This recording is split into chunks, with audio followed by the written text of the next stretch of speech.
शांति 7 December 2024 प्रातः मुरली बाबा कहउछंती मीठे बच्चे कर्म उपरे ही सबु किछि निर्भर करे। तेणु सर्वदा ध्यान रहु जे मायार वशीभूत होई मो द्वारा कौनसी ओलटा कर्म न हेउ जହାର दंड भोग करिबाको पड़िबो। कर्म उपरे ही सबु किछि निर्भर करे। तेणु सर्वदा ध्यान रहु जे मायार वशीभूत होई मो द्वारा कौनसी ओलटा कर्म न हेउ जହାର दंड भोग करिबाको पड़िबो। प्रश्न, बाबांक दृष्टि रे सबुठारु अधिक बुद्धिमान किए? बाबांक दृष्टि रे सबुठारु अधिक बुद्धिमान किए? उत्तर, जहांक जीवन रे पवित्रतार धारणा रहिछि सेही माने ही बुद्धिमान अटंती एवं जो माने पतित से माने बुद्धिहीन अटंती। तेणु लक्ष्मी नारायण को ही सबुठारु अधिक बुद्धिमान कुहाजिबो। तुमे माने एबे बुद्धिमान हेउछ। पवित्रता ही सबुठारु मुख्य धारणा अटे। सेथिपाई बाबा सावधान करुछंती, पिला माने एही आखि तुमको जेपरी धोका न देउ सेथिप्रति सावधान रुह। एही पुरुणा दुनिया को देखुथिले मध्य देख नाही, नूतन स्वर्ग दुनिया को मने पकाओ। ओम शांति। मीठा मीठा सिकिलधे अर्थात बहुत दिनरु अलगा होई पुनर्बार मिलिथिबा पिला माने एकथा तो बुझुछंती जे एही पुरुणा दुनिया रे आमे वर्तमान अल्प दिनर यात्री अटु। दुनियार लोक माने भाबुछंती वर्तमान आहुरी 40,000 वर्ष एहिठारे रहिबाकु हेबो। किंतु तुमर तो निश्चय रहिछि ना, एही कथा को भूली जाओ नाही। एठारे बसिथिले मध्य तुमे माने खुशी रे गदगद हेबा उचित। एही आखि द्वारा जहा किछि देखुछ से सब किछि विनाश हेबाकु जाउछि। आत्मा तो अविनाशी अटे। आमे आत्मा माने 84 जन्म नेई सारिछु। एबे बाबा घर को नहीं जिबा पाई आसिछंती। पुरुणा दुनिया जेतेबेले समाप्त हेउछि सेतेबेले बाबा नुआ दुनिया गढ़िबा पाई आसिथांती। नुआरो पुरुणा, पुरुणारो नुआ दुनिया किपरि हेउछि एहा तुम मानक बुद्धि रे अछि। आमे अनेक थर चक्र लगाइछु। एबे चक्र संपूर्ण हेबाकु जाउछि। नुआ दुनिया रे तो आमे अल्प संख्यक देवता माने ही रहिबु, मनुष्य रहिबे नाही। बाकी कर्म उपरे ही सब किछि निर्भर करुछि। मनुष्य जदि किछि ओलटा कर्म करि थांती तेबे ताहा निश्चित मन को आंदोलित करि थाए। सेतिपाई बाबा पचारुछंती केही जन्मरे सेभଳି कौनसी पाप कर्म करिनाहंत। एहा हेउछि पतित छी छी रावणर राज्य। एहा तो धुंधकारी अर्थात विशृंखलापूर्ण दुनिया अटे। एबे बाबा तुम संतान मानकु वर्षा देउछंती। एबे तुमे भक्ति करुनाह। भक्ति मार्गर अज्ञान अंधकार रे तुमे माने धक्का खाई खाई आसीछ। एबे तुम मानकु बाबांकर हाथ मिलिछि। बाबांको सहारा बिना तुमे विषय बैतरणी नदी रे उबुडुबु हेउथिल। अधा कल्प भक्ति मार्ग चलुछि। पुणी तुम मानकु ज्ञान मिलिबा द्वारा तुमे सत्ययुगी नुआ दुनिया को चली जाउछ। वर्तमान तो एहा हेउछि पुरुषोत्तम संगम जुग, जेतेबेले कि तुमे पतित छी छीरु गुलगुल अर्थात पावन हेउछ, कंटारु फूल हेउछ। एपरि किए करुछंती? बेहद्र बाबा। लौकिक पिता को बेहद्र बाबा बोली कुहाजिब नाही। तुमे एबे ब्रह्मा एवं विष्णुकर कर्तव्य को मध्य जानिगलणी। तेणु तुमर केते शुद्ध निशा रहिबा उचित। ब्रह्मलोक, सूक्ष्मलोक, स्थूललोक ए सबु संगम जुगरे ही होइथाए। बाबा बसी वर्तमान तुम पिला मानकु बुझाउछंती जे पुरुणा ओ नुआ दुनियार एहा संगम जुग अटे। समस्ते डाकुछंती मध्य। ପତିତମାନଙ୍କୁ ପାବନ କରିବାକୁ ଆସ। ବାବାଙ୍କର ମଧ୍ୟ ଏହି ସଙ୍ଗମ ଯୁଗରେ ହିଁ ପାଠ ଚାଲିଥାଏ। ବାବା କ୍ରିଏଟର, ଡାଇରେକ୍ଟର ଅଟନ୍ତି ନା? ତେବେ ନିଶ୍ଚୟ ତାଙ୍କର କୌଣସି କାର୍ଯ୍ୟକଳାପ ଥିବ ନା? ସମସ୍ତେ ଜାଣିଛନ୍ତି ଯେ ତାଙ୍କୁ ମନୁଷ୍ୟ ବୋଲି କୁହାଯିବ ନାହିଁ। ତାଙ୍କର ତ ନିଜର ଶରୀର ହିଁ ନାହିଁ। ବାକି ସମସ୍ତଙ୍କୁ ମନୁଷ୍ୟ ଅଥବା ଦେବତା କୁହାଯିବ। ଶିବ ବାବାଙ୍କୁ ନା ଦେବତା ନା ମନୁଷ୍ୟ କୁହାଯିବ? ବାବା ତ ଅସ୍ଥାୟୀ ରୂପେ ଏହି ଶରୀର ଉଦ୍ଧାର ନେଇଛନ୍ତି। ବାବା କ'ଣ ଗର୍ଭରୁ ଜନ୍ମ ନେଇଛନ୍ତି କି? ବାବା ନିଜେ କହୁଛନ୍ତି, ପିଲାମାନେ, ଶରୀର ବିନା ମୁଁ ରାଜଯୋଗ କିପରି ଶିଖାଇବି? ଯଦିଓ ମନୁଷ୍ୟମାନେ କହିଦେଉଛନ୍ତି କି ମାଟି ଗୋଡ଼ି ସବୁଠାରେ ପରମାତ୍ମା ଅଛନ୍ତି, କିନ୍ତୁ ଏବେ ତୁମେ ବୁଝୁଛ କି ମୁଁ କିପରି ଆସୁଛି। ଏବେ ତୁମେ ରାଜଯୋଗ ଶିଖୁଛ ଏବଂ ଏହି ରାଜଯୋଗ କୌଣସି ମନୁଷ୍ୟ ତ ଶିଖାଇ ପାରିବେ ନାହିଁ। ଦେବତାମାନେ ତ ରାଜଯୋଗ ଶିଖିପାରିବେ ନାହିଁ। ସେମାନେ ଏହିଠାରେ ହିଁ ପୁରୁଷୋତ୍ତମ ସଙ୍ଗମ ଯୁଗରେ ହିଁ ରାଜଯୋଗ ଶିଖି ଦେବତା ହେଉଛନ୍ତି।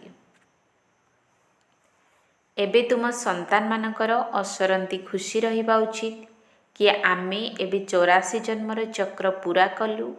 ବାବା କଳ୍ପକଳ୍ପ ଆସୁଛନ୍ତି। ବାବା ସ୍ୱୟଂ କହୁଛନ୍ତି, ଏହା ତୁମର ବହୁତ ଜନ୍ମର ଅନ୍ତିମର ଜନ୍ମ। ଶ୍ରୀକୃଷ୍ଣ ତ ସତ୍ୟଯୁଗର ରାଜକୁମାର ଥିଲେ, ସିଏ ହିଁ ପୁଣି 84 ଜନ୍ମର ଚକ୍ର ଲଗାଉଛନ୍ତି। ଶିବ ବାବା ତ 84 ଜନ୍ମର ଚକ୍ରରେ ଆସିବେ ନାହିଁ। ଶ୍ରୀକୃଷ୍ଣଙ୍କର ଆତ୍ମା ହିଁ ସୁନ୍ଦରରୁ ଶ୍ୟାମଳ ହେଉଛି, ଏକଥା କେହି ଜାଣିନାହାନ୍ତି। ଏହି କଥା ତୁମମାନଙ୍କ ଭିତରେ ମଧ୍ୟ କ୍ରମାନୁସାରେ ଜାଣିଛନ୍ତି। ମାୟା ବହୁତ ଶକ୍ତିଶାଳୀ, କାହାକୁ ବି ଛାଡ଼ି ନଥାଏ। ବାବା ସବୁ ଜାଣିପାରୁଛନ୍ତି। ମାୟା ରୂପକ କୁମ୍ଭୀର ଏକଦମ ଗିଳି ଦେଇଥାଏ, ଏକଥା ବାବା ଭଲ ଭାବରେ ଜାଣିଛନ୍ତି। କିନ୍ତୁ ଏହାର ଅର୍ଥ ନୁହେଁ ଯେ ବାବା ଅନ୍ତର୍ଯ୍ୟାମୀ ଅଟନ୍ତି, ନା। ବାବା ସମସ୍ତଙ୍କର ଚାଲିଚଳଣିକୁ ଜାଣିଛନ୍ତି। ସବୁ ସମାଚାର ତ ଆସୁଛି ନା। ମାୟା ଏକଦମ କଞ୍ଚା ପେଟରେ ପକାଇ ଦେଉଛି, ଅର୍ଥାତ୍ ଗିଳି ଦେଉଛି। ଏପରି ବହୁତ କଥା ତୁମ ସନ୍ତାନମାନଙ୍କୁ ଜଣାପଡ଼ୁନାହିଁ, କିନ୍ତୁ ବାବାଙ୍କୁ ତ ସବୁକିଛି ଜଣାପଡ଼ିଯାଉଛି। ସେଥିପାଇଁ ମନୁଷ୍ୟ ଭାବୁଛନ୍ତି ପରମାତ୍ମା ଅନ୍ତର୍ଯ୍ୟାମୀ ଅଟନ୍ତି। ବାବା କହୁଛନ୍ତି, ମୁଁ ଅନ୍ତର୍ଯ୍ୟାମୀ ନୁହେଁ। ପ୍ରତ୍ୟେକଙ୍କର ଚଳଣିରୁ ସବୁକିଛି ଜଣାପଡ଼ିଯାଇଥାଏ। ବହୁତ ବିକାରୀ ଚଳଣିରେ ଚଳୁଛନ୍ତି। ସେଥିପାଇଁ ବାବା ବାରମ୍ବାର ପିଲାଙ୍କୁ ଖବରଦାର କରୁଛନ୍ତି, ମାୟାଠାରୁ ନିଜକୁ ରକ୍ଷା କରିବାକୁ ହେବ। ପୁଣି ଯଦିଓ ବାବା ବୁଝାଉଛନ୍ତି, ତଥାପି ବି ବୁଦ୍ଧିରେ ଏକଥା ପଶୁନାହିଁ। କାମ ମହାଶତ୍ରୁ ଅଟେ। ଜଣା ବି ପଡ଼ୁନାହିଁ କି ମୁଁ ବିକାରଗ୍ରସ୍ତ ହୋଇଗଲି। ଏପରି ବି ହୋଇଯାଉଛି। ସେଥିପାଇଁ ବାବା କହୁଛନ୍ତି, କିଛି ବି ଭୁଲ ଆଦି ହେଲେ ସ୍ପଷ୍ଟ ଭାବରେ କହିଦିଅ। କିଛି ବି ଲୁଚାଅ ନାହିଁ, ନଚେତ୍ 100 ଗୁଣା ପାପ ହୋଇଯିବ। ତାହା ମନକୁ ଖାଉଥିବ, ବୃଦ୍ଧି ହୋଇ ଚାଲିବ, ଏକଦମ ଅଧପତନ ହୋଇଯିବ। ପିଲାମାନଙ୍କୁ ବାବାଙ୍କ ସହିତ ବିଲକୁଲ ସଚ୍ଚା ହୋଇ ରହିବାକୁ ହେବ, ନଚେତ୍ ବହୁତ ବହୁତ କ୍ଷତି ହୋଇଯିବ। ଏହା ତ ରାବଣର ଦୁନିଆ ଅଟେ। ଏହି ରାବଣର ଦୁନିଆକୁ ଆମେ କାହିଁକି ମନେ ପକାଇବା? ଆମକୁ ତ ନୂଆ ଦୁନିଆକୁ ଯିବାର ଅଛି। ଯଦି ବାବା ନୂଆ ଘର ତିଆରି କରିଥାନ୍ତି, ତେବେ ପିଲାମାନେ ଭାବିଥାନ୍ତି କି ଆମ ପାଇଁ ନୂଆ ଘର ତିଆରି ହେଉଛି। ମନରେ ଖୁସି ରହିଥାଏ। ତେବେ ଏହା ତ ବେହଦର କଥା।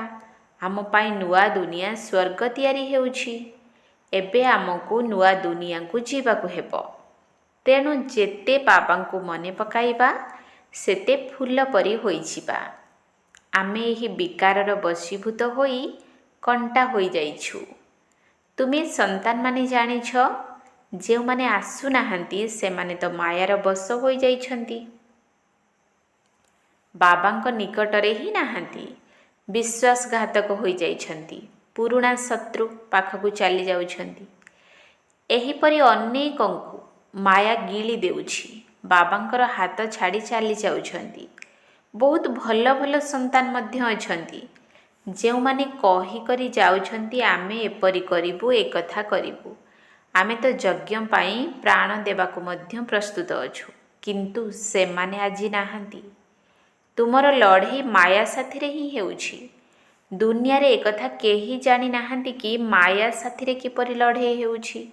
ଶାସ୍ତ୍ରରେ ପୁଣି ଦେଖାଇଛନ୍ତି ଦେବତା ଓ ଅସୁରମାନଙ୍କ ମଧ୍ୟରେ ଲଢ଼େଇ ହେଲା, ପୁଣି କୌରବ ଓ ପାଣ୍ଡବମାନଙ୍କର ଲଢ଼େଇ ହେଲା। ତୁମେ କାହାକୁ ବି ପଚାରି ପାରିବ ଯେ ଏହି ଦୁଇଟି କଥା ଶାସ୍ତ୍ରରେ କିପରି ଅଛି। ଦେବତାମାନେ ତ ଅହିଂସକ ଅଟନ୍ତି, ସେମାନେ ତ ସତ୍ୟ ଯୁଗରେ ହିଁ ଥାଆନ୍ତି। ସେମାନେ ପୁଣି କ'ଣ କଳିଯୁଗକୁ ଲଢ଼ିବାକୁ ଆସିବେ?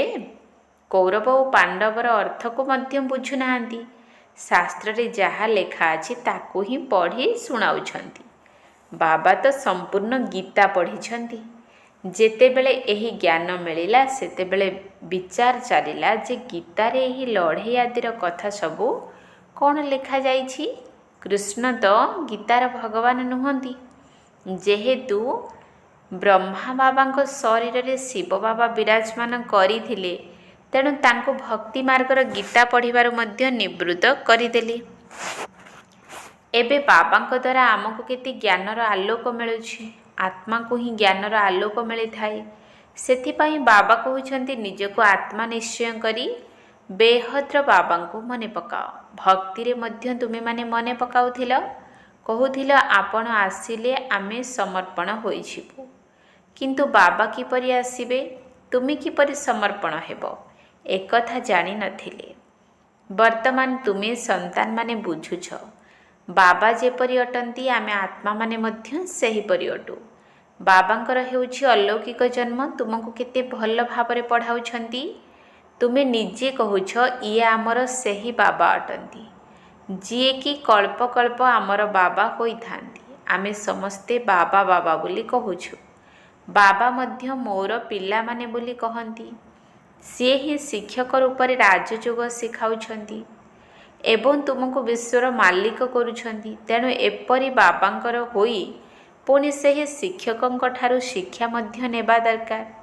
ଶୁଣି ଶୁଣି ଖୁସିରେ ଗଦଗଦ ହୋଇଯିବା ଉଚିତ। ଯଦି ବିକାରୀ ହୋଇଗଲ ତେବେ ସେହି ଖୁସି ଆସିବ ହିଁ ନାହିଁ। ତାଙ୍କୁ ଯେତେ ବି ବୁଝାଅ ସେମାନେ କିନ୍ତୁ ଆମର ଜାତି ଭାଇ ହୋଇପାରିବେ ନାହିଁ। ଏଠାରେ ମନୁଷ୍ୟମାନଙ୍କର କେତେ ସରନେମ୍ ରହିଛି, ସେ ସବୁ ହଦ୍ର କଥା। ତୁମର ସରନେମ୍ ଦେଖ କେତେ ବଡ଼। ସବୁଠାରୁ ବଡ଼ ଗ୍ରେଟ୍ ଗ୍ରେଟ୍ ଗ୍ରାଣ୍ଡଫାଦର ବ୍ରହ୍ମା ଅଟନ୍ତି। ତାଙ୍କୁ କେହି ଜାଣିନାହାନ୍ତି। ଶିବ ବାବାଙ୍କୁ ତ ସର୍ବବ୍ୟାପୀ କହିଦେଉଛନ୍ତି। ବ୍ରହ୍ମାଙ୍କ ବିଷୟରେ ମଧ୍ୟ କେହି ଜାଣିନାହାନ୍ତି। ଚିତ୍ର ମଧ୍ୟ ଅଛି ବ୍ରହ୍ମା ବିଷ୍ଣୁ ଶଙ୍କର। ପୁଣି ବ୍ରହ୍ମାଙ୍କୁ ସୂକ୍ଷ୍ମ ଲୋକ ନିବାସୀ ବୋଲି କହିଦେଉଛନ୍ତି। ଏମାନଙ୍କର ଜୀବନ କାହାଣୀ ବିଷୟରେ କିଛି ହେଲେ ବି ଜାଣିନାହାନ୍ତି। ସୂକ୍ଷ୍ମ ଲୋକରେ ପୁଣି ବ୍ରହ୍ମା କେଉଁଠାରୁ ଆସିଲେ, ସେଠାରେ କିପରି ପୋଷ୍ୟ କରିବେ। ବାବା ବୁଝାଇଛନ୍ତି ଇଏ ମୋର ରଥ ଅଟେ। ଏହାଙ୍କର ବହୁତ ଜନ୍ମର ଅନ୍ତିମ ସମୟରେ ମୁଁ ଏହାଙ୍କ ଶରୀରରେ ପ୍ରବେଶ କରିଛି। ଏହା ପୁରୁଷୋତ୍ତମ ସଙ୍ଗମ ଯୁଗର ଗୀତାର ଅଧ୍ୟାୟ ଅଟେ, ଯେଉଁଥିରେ ପବିତ୍ରତା ମୁଖ୍ୟ ଅଟେ। ପତିତରୁ ପାବନ କିପରି ହେବାକୁ ହେବ, ଏହା କେହି ହେଲେ ବି ଜାଣିନାହାନ୍ତି। ସାଧୁ ସନ୍ଥ ଆଦି ମାନେ ଏପରି କେବେ ବି କହିବେ ନାହିଁ ଯେ ଦେହ ସହିତ ଦେହର ସମସ୍ତ ସମ୍ବନ୍ଧକୁ ଭୁଲି କେବଳ ମୋତେ ମନେ ପକାଅ, ତେବେ ମାୟାର ବଶବର୍ତ୍ତୀ ହୋଇ କରିଥିବା ପାପକର୍ମ ଭସ୍ମ ହୋଇଯିବ। ସେମାନେ ତ ବାବାଙ୍କୁ ଜାଣି ହିଁ ନାହାନ୍ତି। ଗୀତାରେ ବାବା କହୁଛନ୍ତି ଯେ ଏହି ସାଧୁମାନଙ୍କର ମଧ୍ୟ ମୁଁ ହିଁ ଆସି ଉଦ୍ଧାର କରୁଛି। ବାବା ବୁଝାଉଛନ୍ତି ଆରମ୍ଭରୁ ନେଇ ବର୍ତ୍ତମାନ ପର୍ଯ୍ୟନ୍ତ ଯେଉଁ ଆତ୍ମାମାନେ ବି ଅଭିନୟ କରୁଛନ୍ତି ସମସ୍ତଙ୍କର ଏହା ଅନ୍ତିମ ଜନ୍ମ ଅଟେ। ଏହାଙ୍କର ମଧ୍ୟ ଅନ୍ତିମ ଜନ୍ମ ଅଟେ। ଇଏ ପୁଣି ବ୍ରହ୍ମା ହୋଇଛନ୍ତି। ଛୋଟବେଳେ ଗାଉଁଲି ପିଲା ଥିଲେ। ବ୍ରହ୍ମା ବାବା ଆରମ୍ଭରୁ ନେଇ ଶେଷ ପର୍ଯ୍ୟନ୍ତ 84 ଜନ୍ମ ପୁରା କରିଛନ୍ତି। ଏବେ ତୁମମାନଙ୍କର ବୁଦ୍ଧିର ତାଲା ଖୋଲିଛି। ଏବେ ତୁମେ ବୁଦ୍ଧିବାନ ହେଉଛ, ଆଗରୁ ବୁଦ୍ଧିହୀନ ଥିଲ। ଏହି ଲକ୍ଷ୍ମୀ ନାରାୟଣ ମଧ୍ୟ ବୁଦ୍ଧିବାନ ଅଟନ୍ତି। ପତିତମାନଙ୍କୁ ବୁଦ୍ଧିହୀନ କୁହାଯାଏ। ମୁଖ୍ୟ ହେଲା ପବିତ୍ରତା। ଲେଖୁଛନ୍ତି ମଧ୍ୟ ମାୟା ଆମକୁ ପତିତ କରିଦେଲା। ଆଖି କ୍ରିମିନାଲ ହୋଇଗଲା। ବାବା ତ ବାରମ୍ବାର ସାବଧାନ କରୁଛନ୍ତି ପିଲାମାନେ ମାୟାଠାରୁ କେବେ ହେଲେ ହାରିଯାଅ ନାହିଁ। ଏବେ ଘରକୁ ଯିବାକୁ ହେବ। ତେଣୁ ନିଜକୁ ଆତ୍ମା ଭାବି ବାବାଙ୍କୁ ମନେ ପକାଅ। ଏହି ପୁରୁଣା ଦୁନିଆ ନିଶ୍ଚିତ ସମାପ୍ତ ହେବାକୁ ଯାଉଛି। ଆମେ ପବିତ୍ର ହେଉଛୁ, ତେଣୁ ଆମକୁ ପବିତ୍ର ଦୁନିଆ ମଧ୍ୟ ଦରକାର ନା। ତେଣୁ ତୁମକୁ ପତିତରୁ ପାବନ ହେବାକୁ ହିଁ ପଡ଼ିବ। ବାବା ତ ଯୋଗ କରିବେ ନାହିଁ। ବାବା କ'ଣ ପତିତ ହେଉଛନ୍ତି କି ଯେଉଁଥିପାଇଁ ଯୋଗ କରିବେ? ବାବା ତ କହୁଛନ୍ତି ମୁଁ ତୁମମାନଙ୍କ ସେବାରେ ଉପସ୍ଥିତ ହୋଇଛି। ତୁମେମାନେ ହିଁ ଦାବି କରିଛ କି ଆସି ଆମ ପତିତମାନଙ୍କୁ ପାବନ କର। ତୁମର କଥାରେ ହିଁ ମୁଁ ଆସିଛି। ତୁମକୁ ବହୁତ ସହଜ ରାସ୍ତା ବତାଉଛି। କେବଳ ମନ୍ମନା ଭବ ହୋଇ ରୁହ। ଭଗବାନ ବାଚ ଅଟେ ନା। କିନ୍ତୁ ଗୀତାରେ କୃଷ୍ଣଙ୍କ ନାମ ଦେଇଦେବା ଦ୍ୱାରା ବାବାଙ୍କୁ ସମସ୍ତେ ଭୁଲି ଯାଇଛନ୍ତି। ବାବା ହେଉଛନ୍ତି ପ୍ରଥମ, କୃଷ୍ଣ ଦ୍ୱିତୀୟ ଅଟନ୍ତି। ସେ ପରମଧାମର ମାଲିକ, ଇଏ ହେଲେ ବୈକୁଣ୍ଠର ମାଲିକ। ସୂକ୍ଷ୍ମ ଲୋକରେ ତ କିଛି ବି ନାହିଁ। ସମସ୍ତଙ୍କ ଭିତରେ ନମ୍ବର 1 ହେଉଛନ୍ତି କୃଷ୍ଣ, ଯାହାଙ୍କୁ ସମସ୍ତେ ସ୍ନେହ କରିଥାନ୍ତି। ବାକି ତ ସମସ୍ତେ ତାଙ୍କ ପଛେ ପଛେ ଆସିଥାନ୍ତି। ସ୍ୱର୍ଗକୁ ତ ସମସ୍ତେ ଯାଇପାରିବେ ନାହିଁ। ତେଣୁ ତୁମ ମିଠା ମିଠା ପିଲାମାନଙ୍କର ହଡ୍ଡି ଅର୍ଥାତ୍ ଆନ୍ତରିକ ଖୁସି ରହିବା ଉଚିତ। କେତେକ ସନ୍ତାନ ବାବାଙ୍କ ପାଖକୁ ଆସୁଛନ୍ତି କିନ୍ତୁ କେବେ ବି ପବିତ୍ର ରହୁନାହାନ୍ତି। ବାବା ବୁଝାଉଛନ୍ତି, ବିକାରଗ୍ରସ୍ତ ହୋଇ ପୁଣି ବାବାଙ୍କ ପାଖକୁ କାହିଁକି ଆସୁଛ? କହୁଛନ୍ତି କ'ଣ କରିବୁ, ରହିପାରୁନାହୁଁ, ପରନ୍ତୁ ଏଠାକୁ ଆସୁଛୁ, ହୁଏତ କେବେ ତୀର ଲାଗିଯିବ। ଆପଣଙ୍କ ବିନା ଆମର ସଦ୍ଗତି କିଏ କରିବ? ସେଥିପାଇଁ ଆସି ବସିଯାଉଛୁ। ମାୟା କେତେ ଶକ୍ତିଶାଳୀ ନିଶ୍ଚୟ ମଧ୍ୟ ହେଉଛି। ବାବା ଆମକୁ ପତିତରୁ ପାବନ ଫୁଲ ଭଳି କରୁଛନ୍ତି। ପରନ୍ତୁ କ'ଣ ତଥାପି ପୁଣି ବି ସତ କହିବା ଦ୍ୱାରା କେତେବେଳେ ବି ସୁଧୁରିଯିବେ? ଆମର ଏହି ନିଶ୍ଚୟ ଅଛି କି ଆପଣଙ୍କ ଦ୍ୱାରା ହିଁ ଆମେ ସୁଧୁରିଯିବୁ। ବାବାଙ୍କୁ ଏପରି ସନ୍ତାନମାନଙ୍କ ଉପରେ ଦୟା ଆସୁଛି। ପୁଣି ବି ଏହିପରି ହେବ, ଏହା କିଛି ନୂଆ କଥା ନୁହେଁ। ବାବା ତ ପ୍ରତିଦିନ ଶ୍ରୀମତ ଦେଉଛନ୍ତି, କେହି କାର୍ଯ୍ୟକାରୀ ମଧ୍ୟ କରୁଛନ୍ତି। ଏଥିରେ ବାବା କ'ଣ କରିପାରିବେ? ବାବା କହିବେ ବୋଧହୁଏ ଏହାଙ୍କର ପାଠ ହିଁ ଏହିପରି ଅଟେ। ସମସ୍ତେ ତ ରାଜାରାଣୀ ହୋଇପାରିବେ ନାହିଁ। ରାଜଧାନୀ ସ୍ଥାପନ ହେଉଛି ଏବଂ ରାଜଧାନୀରେ ସବୁ ପ୍ରକାରର ପଦ ଦରକାର। ତଥାପି କି ବାବା କହୁଛନ୍ତି, ପିଲାମାନେ ସାହସ ଛାଡ଼ ନାହିଁ। ତୁମେମାନେ ଆଗକୁ ଯାଇପାରିବ। ଆଚ୍ଛା, ମିଠା ମିଠା ଶିକିଲ ଦେହେ ସନ୍ତାନମାନଙ୍କ ପ୍ରତି ମାତା ପିତା ବାପଦାଦାଙ୍କର ମଧୁର ସ୍ନେହ ସମ୍ପନ୍ନ ଶୁଭେଚ୍ଛା ଏବଂ ସୁପ୍ରଭାତ। ଆତ୍ମିକ ପିତାଙ୍କର ଆତ୍ମିକ ସନ୍ତାନମାନଙ୍କୁ ନମସ୍ତେ। ଆତ୍ମିକ ସନ୍ତାନମାନଙ୍କର ଆତ୍ମିକ ବାପଦାଦାଙ୍କୁ ନମସ୍ତେ ନମସ୍ତେ ନମସ୍ତେ। ସୁପ୍ରଭାତ। ଧାରଣା ପାଇଁ ମୁଖ୍ୟ ସାର। 1 ନମ୍ବର ପଏଣ୍ଟ, ବାବାଙ୍କ ସାଥିରେ ସର୍ବଦା ସଚ୍ଚା ହୋଇ ରହିବାକୁ ପଡ଼ିବ। ବର୍ତ୍ତମାନ କୌଣସି ବି ଭୁଲ ହୋଇଗଲେ ତାକୁ ଲୁଚାଅ ନାହିଁ।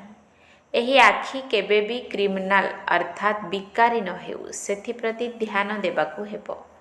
ବାବାଙ୍କ ସାଥିରେ ସର୍ବଦା ସଚ୍ଚା ହୋଇ ରହିବାକୁ ପଡ଼ିବ। ବର୍ତ୍ତମାନ କୌଣସି ବି ଭୁଲ ହୋଇଗଲେ ତାକୁ ଲୁଚାଅ ନାହିଁ। ଏହି ଆଖି କେବେ ବି କ୍ରିମିନାଲ ଅର୍ଥାତ୍ ବିକାରୀ ନ ହେଉ, ସେଥିପ୍ରତି ଧ୍ୟାନ ଦେବାକୁ ହେବ।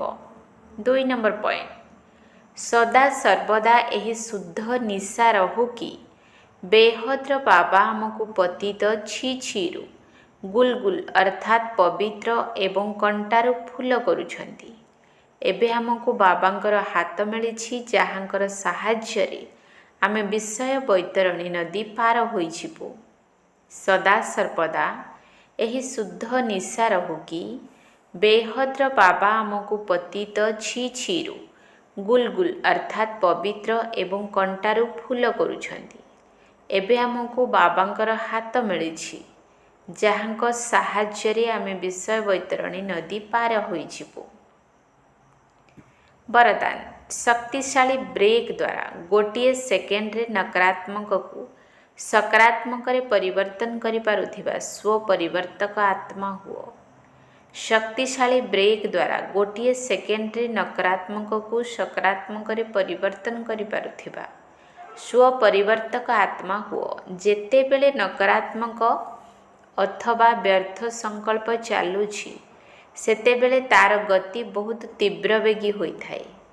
ତେବେ ତୀବ୍ର ଗତି ସମୟରେ ଶକ୍ତିଶାଳୀ ବ୍ରେକ୍ ଲଗାଇ ପରିବର୍ତ୍ତନ କରିବାର ଅଭ୍ୟାସ ହେବା ଦରକାର।